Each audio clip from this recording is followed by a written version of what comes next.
Señores, un gran cantante, una figura que de alguna manera ha asignado la música popular del Río de la Plata, un enigma, una cantidad de cosas. El hecho es que Gardel se ha sostenido a través de las décadas desde su fallecimiento como una figura imprescindible, no solamente en lo que tiene que ver con la historia de esa música popular que aludíamos, sino también a través de la propia historia de Gardel. Vean ustedes cómo se presentaba hace poco tiempo en un Festival Internacional de Cine Documental de Uruguay a la figura del director de El Padre de Gardel, película que acaba de estrenarse aquí en nuestra capital. Dice Ricardo Casas, y esto me llamó la atención, es una especie de músico dedicado al cine desde 1974, cuando la intervención de la universidad le impide entrar a la Facultad de Medicina. Su paso por Cinemateca Uruguaya marcó su formación y su trabajo como alumno en los cursos de 1975 al 79, luego como uno de sus 3 directores ejecutivos de 1980 al 84, pasando por una larga labor en la coordinación entre 1991 y 2004, donde crea el Espacio Uruguay, único concurso para obras terminadas uruguayas de cine y video. Pero también Divercine, el Festival Internacional de Cine para Niños y Jóvenes, reorganiza la Escuela de Cine en 1995 y trata de continuar las enseñanzas de su director, Manuel Martínez Carril, en la medida de lo posible. Ha participado de innumerables jurados de festivales, ha creado Atlantidoc, el Festival Internacional de Cine Documental de Uruguay, en el año 2007, y también ha sido el realizador, el responsable de otros documentales como Donde había la pureza implacable del olvido, un documental que tiene también a otra personalidad muy importante, no de la dimensión de Gardel, pero sí importante en la música uruguaya, como Eduardo Darnoyans, y en la poética también podría decirse, Palabras verdaderas sobre Mario Benedetti, y hasta aterrizar en este estreno, El Padre de Gardel. ¿Cómo estás, Ricardo? Buen día. Buen día, Jorge, un gusto hablar contigo. Igualmente de recibirte, Ricardo. Sabíamos que estabas en este trabajo, pero desde hace bastante tiempo. Y en alguna oportunidad me pregunté, no tuve la posibilidad, un día te vi subir por la calle Constituyente, venías caminando, y casi me detengo para preguntarte, porque me pareció... Realmente la idea me pareció muy interesante, la idea de registrar nada menos que ir al origen, ¿verdad? A la prehistoria, al nacimiento de la historia de Gardel, que es concretamente la figura del padre de Gardel. Y sabía que desde hace tiempo estabas trabajando esto y pensé, bueno, tal vez abandonó el proyecto, pero no. Lo que ocurrió es que has trabajado, como te caracteriza, con el rigor que exige un tema de esta naturaleza, y el rigor que exige un tema de esta naturaleza necesita, entre otras cosas, tiempo. Imagino que pasó eso. Sí, es cierto. Nosotros apenas estrenamos Palabras Verdaderas en el 2004, ya empezamos a trabajar en este proyecto, y con dos situaciones bastante particulares. Por un lado, que hay muy pocos fondos en el Uruguay para producir cine, pero además, si querés hacer un documental histórico del siglo XIX, es demasiado complicado. Por otro lado, la propia investigación. Fue muy difícil encontrar información de primera mano y además documentos y además imágenes que pudieran ilustrar el documental. Entonces fueron 7 años de investigación, en los cuales tuve la suerte de poder acudir a todos los archivos que hay en el Uruguay. Incluso nos fuimos hasta Sabadell, porque la familia Escayola viene de Cataluña, de un pueblito que queda al lado de Barcelona. Y de ahí se fue armando este personaje, que sin duda es un personaje alucinante y sí. Poco conocido. Bueno, no aparece en los libros de texto, por supuesto. Realismo mágico, Es realismo mágico, es totalmente Macondo. Pero además se lo ha ocultado, también con esa particularidad a 100 años de su muerte, aún hoy hay incluso familiares que no hablan, que no comentan, o porque no saben o porque no se animan. Es un personaje muy curioso y difícil de explicar, además. Por eso el documental lleva 76 minutos y aún me quedé corto, porque mucho material quedó afuera, ¿no? Imagino. Ricardo, quiero decirte, por ejemplo, que la prensa internacional, los medios de comunicación internacionales, ya han comenzado a interesarse por este tema. Seguramente viste, digamos, un artículo que apareció en uno de los blogs de El País de Madrid, muy extenso, que comienza describiendo Tacuarembó, y precisamente habla de una historia como si fuera una historia de Macondo, ¿no? Y y toma, además, el estreno de la película, y a partir de allí, el blog es muy interesante. El periodista, que no recuerdo el nombre en estos momentos, le pido excusas, recorre Tacuarembó, recorre el campo, recorre el cementerio. El cementerio dicen que es una riqueza tremenda, el cementerio de Tacuarembó. No, el cementerio es increíble. Vos sabés que el Panteón de los Escayola, bueno, que además le llaman el harén, porque el coronel está con sus 3 esposas y con su suegra alrededor de él. Sí, es de mármol de Carrara y bueno, en parte de las esculturas se hicieron en Italia. Pero todo el cementerio es digno de reconocer porque tiene panteones increíbles. Incluso enfrente al Panteón de Escayola hay un panteón no recuerdo el nombre de la familia, pero que tiene una frase de uno de los temas de Darno Jans. Ajá. Que es impresionante, que además hace mención al suicidio. Fíjate qué simbólico todo eso. Qué increíble, ¿no? Sí. Pero es cierto, a mí, te juro, no deja de sorprenderme la vigencia que tiene Gardel hoy, porque sin duda todo este barullo internacional, incluso nacional, se debe a Gardel, ¿no? Y se debe también al mito que se generó a partir de un misterio. Gardel en vida no podía hablar, no podía contar esta historia porque era demasiado complicado, y tampoco después de su muerte se logró aclarar el enigma, porque se inventó toda una tramoya a partir del hijo de Berta Gardes, de Jean Romuald, justamente para quedarse con los derechos de autor, y mucha gente se afilió a esa tesis, y aún hoy yo veo en el Facebook las discusiones entre gente que está a favor de una tesis o a favor de la otra, que son de un temperamento impresionante. Es decir, tiene una vigencia Gardel hoy, a 90 años casi de su muerte, impresionante. Sí, es un enigma realmente muy pesado, que tiene que ver con un ídolo popular, un ídolo que ha pasado las décadas. Es probable que la gente joven hoy escuche mucho menos a Gardel, seguramente es así que en el pasado, pero la potencia de la figura de Gardel, el misterio que rodea ciertos aspectos de su vida, la posibilidad de recorrer una biografía que no es real, sino que pertenece a otras personas, ha generado alrededor de este artista, digamos que una especie de leyenda que es extraordinariamente fuerte. Tú vas al origen, vas al coronel Carlos Escayola. Yo te diría, perdón Ricardo, sí, que independientemente de la figura de Gardel, ¿verdad? Sí. El coronel Carlos Escayola merecería una película, un libro, es extraordinaria su vida, es una vida fuera de la normalidad, fuera de la vulgaridad. Es una vida extraordinaria, pero yo también me apoyo, cuando hablo del documental, en la historia uruguaya del siglo XIX, que es tan poco conocida como el coronel y tan rica como la vida del coronel. Porque si vemos que Latorre, por ejemplo, asume la presidencia con 34 años, en el mes de marzo, y en julio se muere Varela, y sin embargo entre los dos, que Varela también tenía 34 años. Sí. Entre los dos dejaron una reforma educativa que sigue vigente hasta hoy. Te das cuenta que el siglo XIX fue riquísimo y que lo conocemos muy poco. Uh-huh. Y este personaje surge de ese mundo, de ese Uruguay en conflicto, pero que además resolvía una cantidad de temas. Fíjate que el coronel llega a Tacuarembó con 21 años.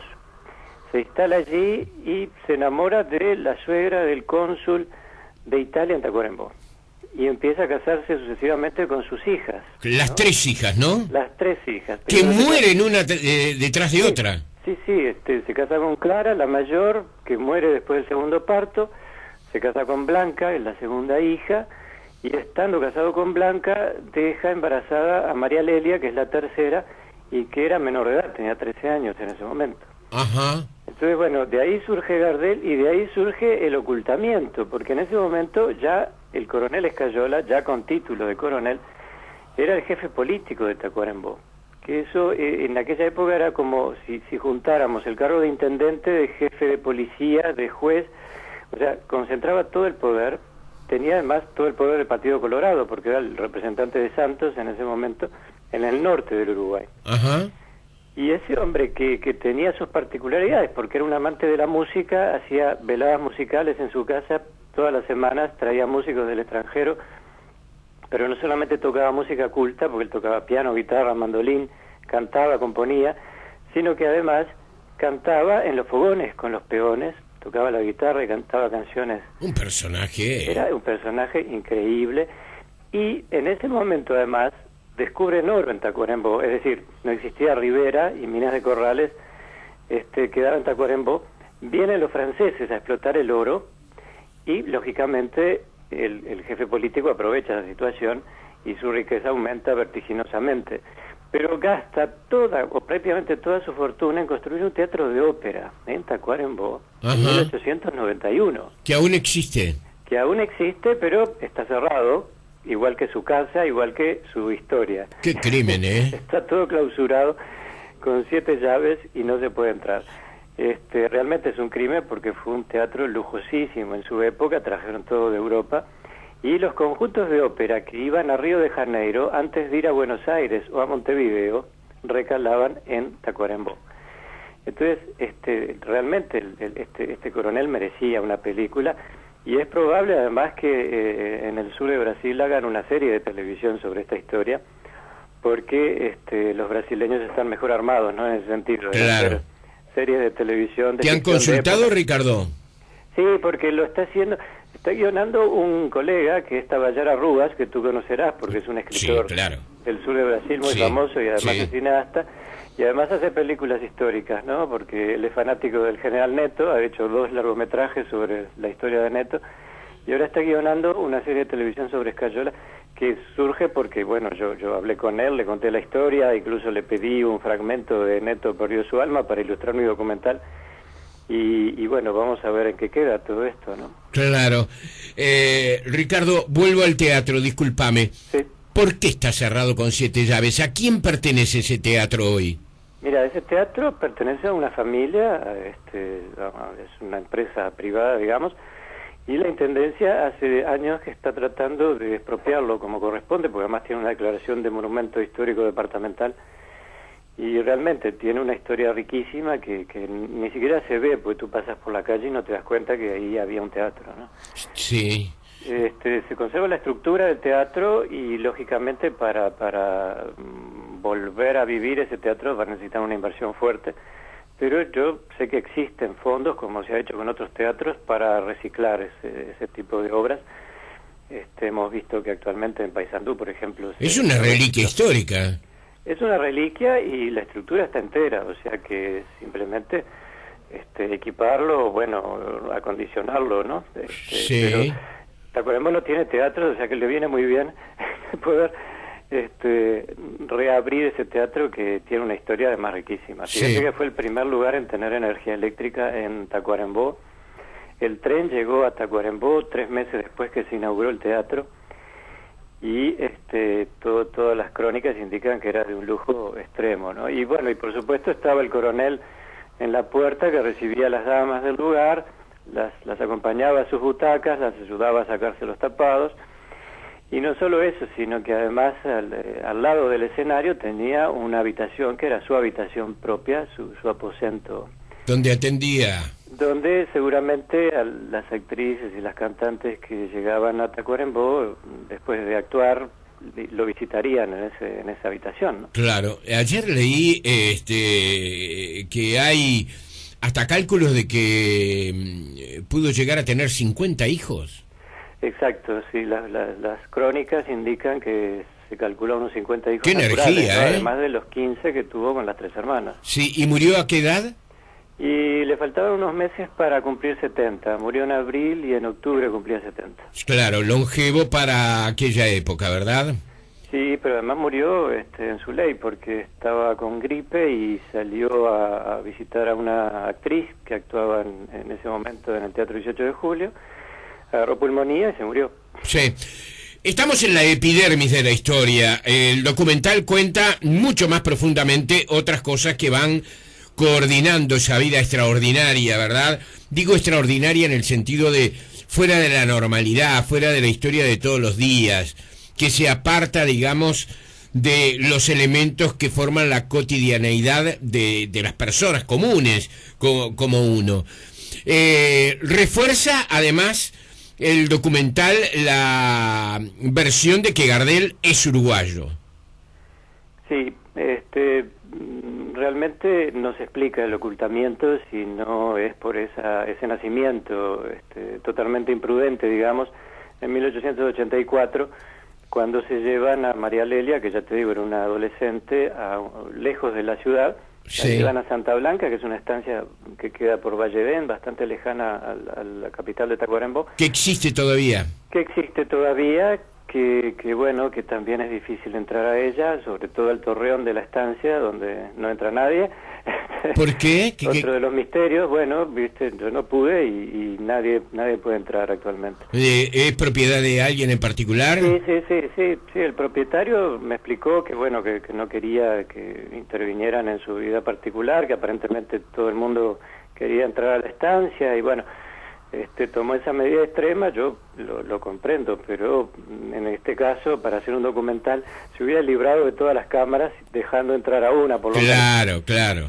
De todas maneras, a través de los historiadores, yo reconstruyo un poco lo que es ese torreón de Santa Blanca, que no solamente es parte de la estancia, sino que además allí el coronel tenía su cárcel privada, digamos. Ajá. Ese sería el lugar donde nació Gardel. Allí nace Gardel, bueno, María Lelia vuelve a la ciudad y el chico queda un tiempo con las empleadas de la estancia. Luego vive un periodo en Tacuarembó y finalmente cuando Berta, que era planchadora de la familia Escayola, queda embarazada de un chico allí de Tacuarembó, de una familia importante, se va a Toulouse a tener a su hijo porque, bueno, no podía tenerlo allí, y aprovechan y le dan a Carlitos para que se lo lleve. Pero Berta, que nunca se ocupó demasiado de Carlitos, lo dejó en Montevideo a cargo de unos amigos y se fue a Toulouse. Después, bueno, Carlitos incluso hace, creo que un año de escuela allí en Durazno y Médanos. Finalmente vuelve Berta en el 93 con su hijo de 3 años a Buenos Aires y allí es que Mateo Parisi, que era yerno del coronel y además era abogado y además era francés, le lleva a Buenos Aires a Carlitos, ya de 9, casi 10 años, y le da 3.000 pesos de la época, que era un dinero importante, para que se haga cargo del chico. Y bueno, allí queda Carlitos,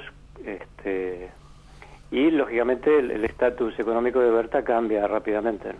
Claro, yo recuerdo haber escuchado a César L. Gallardo, el doctor César L. Gallardo, no sé si lo recordás, un prestigiosísimo comentarista de fútbol, pero además una persona muy respetada, que era amigo de Gardel, y que yo recuerdo haberlo escuchado decir, y por la autoridad que tiene el nombre de César L. Gallardo, por supuesto que lo creí, que ambos estaban caminando por la calle Isla de Flores, por esa zona sur de Montevideo, por ejemplo, y en un momento determinado Gardel le dijo, parémonos aquí, y se pararon frente a una escuela. Yo no recuerdo qué escuela sería, si... Lo que pasa es que no existe actualmente la escuela, ¿no? Ahí Entonces, está. Ni Gardel ni nadie la encuentra porque cambió totalmente el panorama de esa calle. De todas maneras, hay una investigadora argentina, Martina Iñiguez, que es muy seria y que sigue investigando sobre el origen de Gardel, y ella descubrió el local, incluso tiene fotos de la escuela, y en ella aparece Carlitos de niño, en ese grupo de chicos. Ahí está, qué fantástico, ¿no? César L. Gallardo decía que le pidió que se parara, quedó en silencio, Sí. estuvo en silencio varios minutos y luego le dijo: aquí vine a pasar mis años escolares, aquí pasé mis años escolares. ¿Los derechos en estos momentos de Gardel los posee Palito Ortega? ¿No te das cuenta qué ironía, pobre Gardel? Sí. En qué manos va a parar? Pero ese fue el motivo, digamos, de toda esta historieta sobre el Gardel francés. En realidad, cuando muere Gardel en el accidente en Medellín, Defino, que era su apoderado y que era un tipo bastante bandido, genera toda esta historia. Se trae a Berta desde Toulouse, trae la partida de nacimiento de Charles Romuald y encuentra misteriosamente un testamento hológrafo, es decir, escrito a mano por Gardel, que tuvo una corazonada de que se le iba a caer el avión, entonces escribió un testamento diciendo que sí, que era francés y que su madre era Berta y no sé cuánto. Con esa tramoya logra quedarse con los derechos de Gardel, que eran millones de dólares, porque Gardel grabó más de 1000 temas. Ajá. Era un tipo absolutamente fuera de serie, igual que su padre. Grabó más de 1000 temas, además de las películas, y eso generaba mucho derecho de autor. En conclusión, la herencia queda en manos de Berta, que muere en poco tiempo, y Defino es el albacea de la fortuna, con lo cual recibe esos dineros. Pero generosamente le regala los derechos a Razzano, que era otro uruguayo que conocía muy bien a Gardel y que sin duda se presta a este lío que hicieron. Sí. Y se queda con esa fortuna, que después también generosamente se la obsequia a Leguizamo, que era otro uruguayo muy amigo de Gardel, que conocía muy bien la historia. Sí. Pero Leguizamo, no sabemos bien a cambio de qué, le regala también esos derechos a Palito Ortega, con lo cual... Él decía que era el hijo que no tenía, Palito. Sí, probablemente hubiera una amistad muy grande entre ellos dos y probablemente ya Leguizamo no necesitara más dinero para vivir. Entonces, no, era un señor de mucho poder económico. Por eso te digo, entonces le regaló a y Palito es hoy el que tiene los derechos de Gardel. Sí, es muy fuerte, ¿no? Decir que Palito Ortega hoy es el dueño de los derechos de Carlos Gardel. Ahora, debes haber pisado cáscaras de banana por todos lados, es decir, debes haber contrastado versiones cruzadas y enfrentadas totalmente.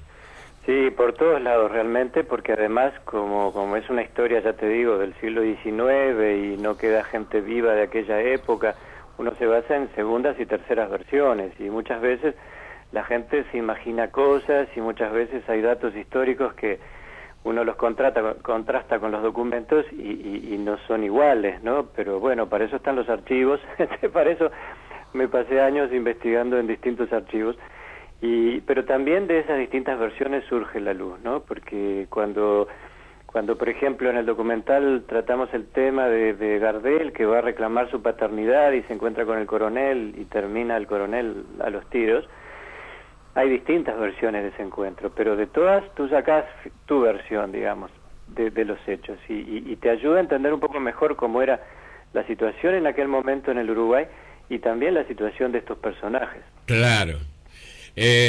Ricardo, la película ha obtenido elogios, ¿estás satisfecho de ese sentido? Elogios críticos, ¿verdad? Sí, realmente la prensa se ha portado muy bien y aparentemente les gustó. Sí, yo creo que no es portarse muy bien, decir lo que es un aporte sobre un tema que hace a nuestra cultura popular, que hace concretamente a nuestra cultura en general, que hace incluso a nuestra identidad. Yo siempre estuve digamos, con una actitud resistente a aquellos que decían, ¿y a mí qué me importa si Gardel era uruguayo, no era uruguayo, no me cambia nada? No, es una figura de una dimensión tal que realmente sería muy importante aportar, como en su momento se hizo con la comparsita, ¿verdad? Claro. Que el origen es uruguayo, es decir, que realmente que esta es una figura uruguaya, incluso para rescatarla porque si es uruguayo, es nuestro. Rescatarlo no está nada mal, estamos cumpliendo con lo que deberíamos. Y lo otro, totalmente, sí. Y además se confunde mucho la historia. Además todos estos años han ayudado a confundir la historia. Yo cuando voy a Buenos Aires de repente me paseo por las disquerías de la calle Corrientes y pido al Gardel criollo y no está, desapareció. Ajá. Y sin embargo Gardel, tú sabes perfectamente, empieza a cantar tango en 1917, sí, con Noche Triste. Sí. Todo el periodo anterior cantaba canciones criollas, las canciones que cantaba su padre. Sí. Entonces, ¿por qué renunciar a un personaje tan rico y quedarnos con una parte de ese personaje?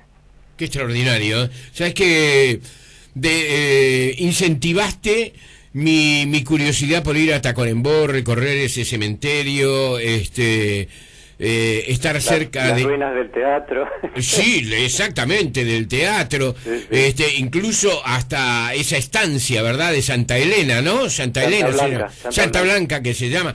Es realmente apasionante.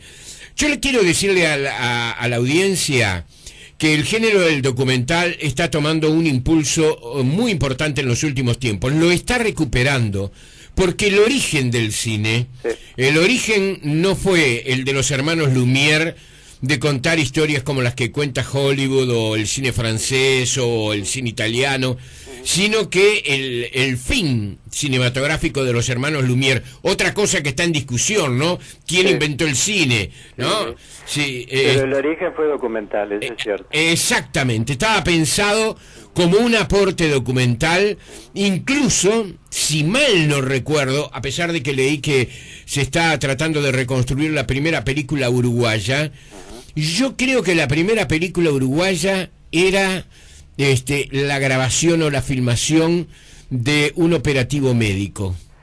No, las primeras que se conservan incluso sí. son de Félix Oliver, que son la vuelta de ciclista, por ejemplo, el paseo por el Prado, que también es documental. Claro, sí, claro. Sí. Y que el documental, bueno, lo vemos en la televisión también, ¿no? Por ejemplo, hay una serie fantástica en HBO, realmente que en donde vemos por ejemplo, la forma de vida en Afganistán. Pero es cierto, en el género documental es donde más se está innovando, donde mejor se está produciendo hoy por hoy, incluso en televisión, como tú bien dices, y además de las series de televisión, que son las que están de moda actualmente, ¿no? Claro. La ficción como que quedó un poquito rezagada en todo este proceso de desarrollo del cine, y estamos en una buena época tanto de documentales como de series de televisión. Sí, sí. Ricardo Casas, director de El padre de Gardel, película que se exhibe. ¿En cuántas salas está? Mira, por ahora está en 2, Torre Profesionales y Alfabeta, en unos horarios bastante terribles, de 17:45. Pero esperamos que los señores dueños de la sala se sensibilicen, sobre todo porque han visto que movió mucha gente este fin de semana, y nos den horarios centrales, como corresponde, ¿no? Sí, sí, sin duda. En eso deberíamos tener, ¿ves? Esas cosas que tienen que ver con la cultura nacional, ¿no? Sí, sí. Esas salas cosas... para el cine uruguayo, decís tú.